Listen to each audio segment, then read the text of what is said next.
Many nice guys have lost their masculinity. They're afraid of their masculine energy due to social conditioning and also maybe having a lack of good male role models. And this is due to changes in our society, which I'll get into in a moment. But let's talk about what masculinity is and what masculine edge is. A masculine man has sexual assertiveness. He's competitive, creative, has a thirst for experience, is boisterous, exhibitionistic, and shows power. And also, a masculine energy means having strength and power. You know, masculine guys will often take up space when they sit. They sit like this, they take up space. They're strong, they work out, but it's not just working out. Some guys work out, but they repress their strength. They're afraid of their strength, they're afraid of their masculinity. And from what I've seen from working with men myself, and by the way, if you need help with this, you need to go to men. You cannot go to a woman for help with being a man. But I have seen that they were usually raised by a single mom who hated men, and just like many men hate women, read my comments, go to the incel and red pill channels. These men hate women, they're women who hate men, and some of these women are moms.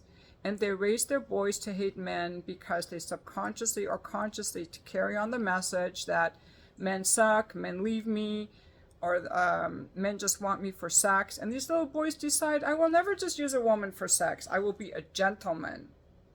Because their moms hated sex or were used for sex, and so these boys repress their sexuality, they repress their masculinity.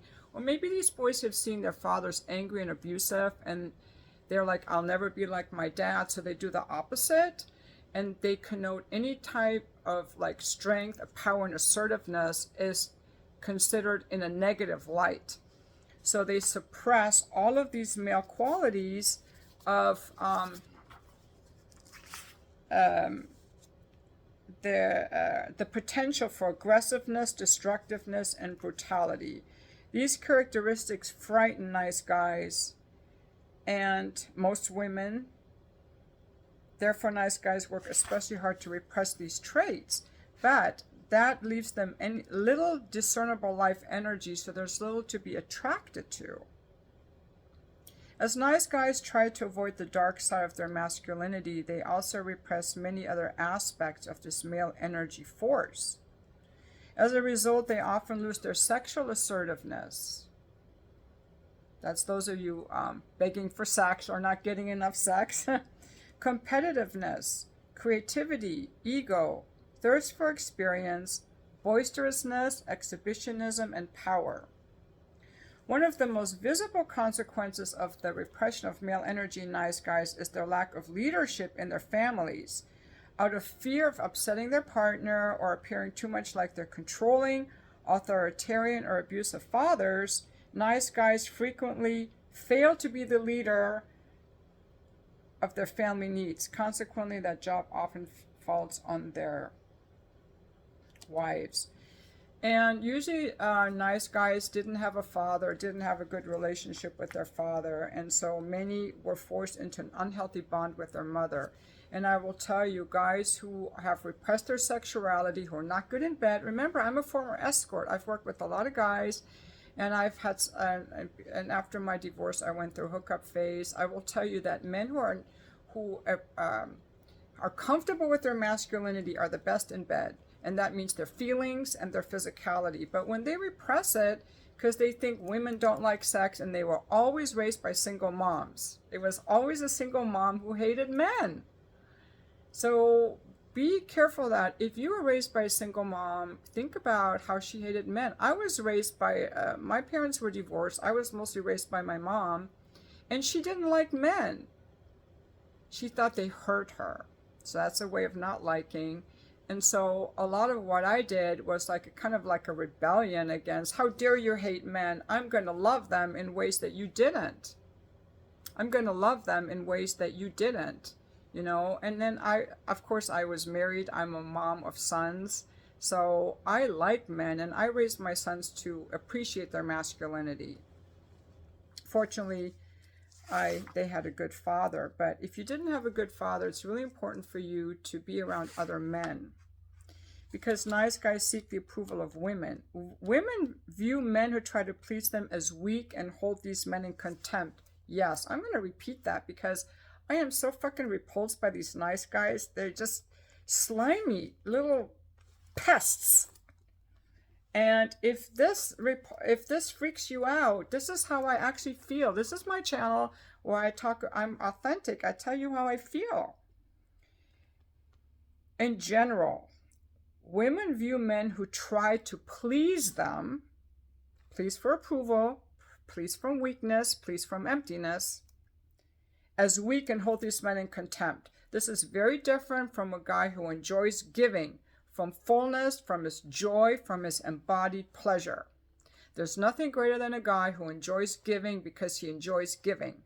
He gets pleasure in the giving. But the nice guy is giving to get for approval, out of neediness, and he's just a slime ball, frankly. But I know that you guys who are this way are wounded, but I'm just telling you as a woman, my experience. I'm not a therapist. Thank goodness, because I don't have the patience for it. But women consistently share with me that they don't want a passive pleasing wimp. They want a man with balls. They want a man, someone with his balls still intact. How can you get your testicles back? This is a good title. You have to connect with other men, and you have to get strong. Find healthy role models and re-examine your relationship with your father. So those are the tips. You really have to do this. There's no other way. Getting around other healthy men, getting into men's groups, and then also there are a lot of things in society that have kept men from being in touch with their masculinity, and a lot of social changes. One is the rise in single moms, the loss of the fatherless homes, okay, not having a good male role model. And then the teachers, they're mostly female. So young boys, unless they have a father in the home and a mother who values their masculinity and teaches them that it's important, they grow up trying to please women. They don't have any male role models or opportunities to go hunting, fishing. Like my ex-husband, he taught the boys to fix cars, to do house projects. They rode ATVs. They did stuff that I thought was way too scary. He took them to Home Depot. Stuff like that. Stuff that I don't do. And men need rituals. Our culture provides few rituals in which adult males help boys leave the comfort of a nursery ruled by women, home, preschool, and school, and enter the world of adult manhood. So fathers need to take their sons hunting and fishing, work on cars with them, take them to work, coach their teams, take them to ball games, work out with them, take them on business trips, and let them tag along with them when they go out with the guys. If you don't have your own sons, guys, you can still get involved with young relatives, scouts, sports teams, school activities, or big brothers. And those of you who didn't grow up having this, like my sons did, my sons are healthy, integrated men.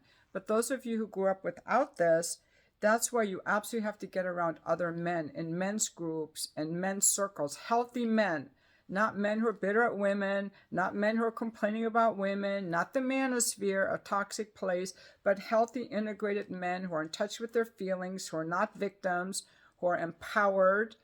And ideally, men who are in relationships with women and who have success at helping other men who are helping other men to be empowered and to be contributions in society.